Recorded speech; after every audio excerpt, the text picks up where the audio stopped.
Welcome to the Revenue Journey. You will have played the customer journey of the Footsteps board game, and you will have finished that training session, and at the end of that training session each of the delegates will have acquired a number of clients. As we head into the revenue game, what we will do now is we will realise that to get around the revenue journey we have to turn our clients into money, so we just turn them over, and we now have the funds that we've earned on the customer journey to go around the revenue journey board. So if we start at the start and go around the first quadrant, which is called revenue.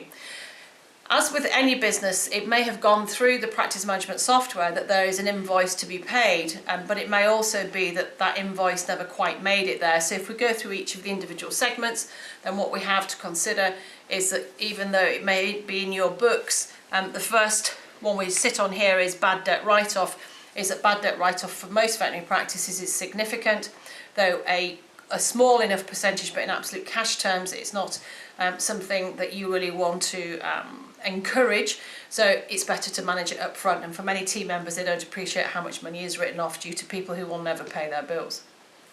As we move round, if we look at insurance outstanding, for many of you, insurance will be a key part of your practice, and at any one time there may be significant sums of money with the insurance companies awaiting payment.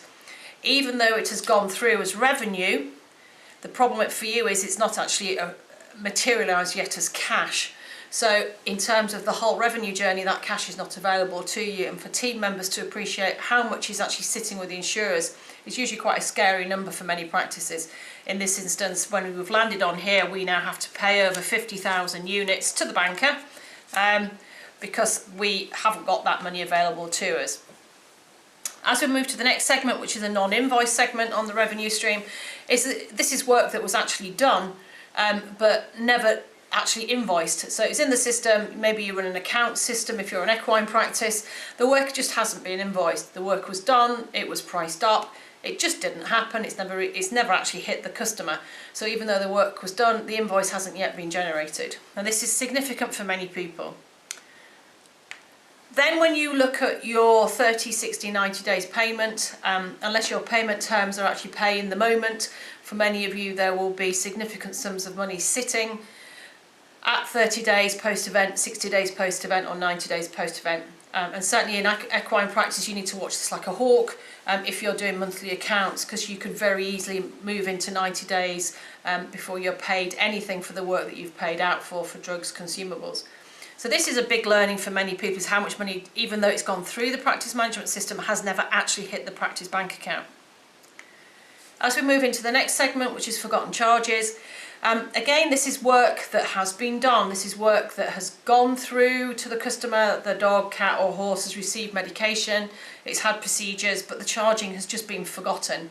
It wasn't deliberately given free of charge, it just fell off the radar. So the extra bag of fluid or an extra overnight hospitalisation, and in some instances forgetting to charge the anaesthesia when a procedure has taken place. So these are just areas of a function of busyness in the practice. It just didn't happen. The charging was never put on the system. They were forgotten.